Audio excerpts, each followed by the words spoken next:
think at the moment one of my biggest concerns is around starting a family and being able to do that. Part of that feels like it needs to,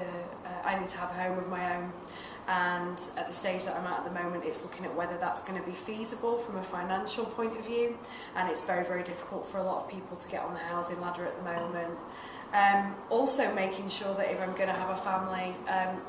I've got the financial capacity to do that, and I think a lot of people my age are actually facing a time when they're looking at whether they can afford to have a family full stop. And it's things like making sure that you're working in an organisation that has a decent maternity policy, and that you're kind of able to manage month to month, because while you want to start a family, you want to bring a child into as much of a positive environment as possible, and being kind of financially stable feels like a part of that.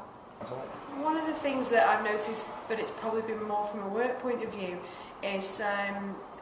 the lack in funding in certain services like health and social care losing funding,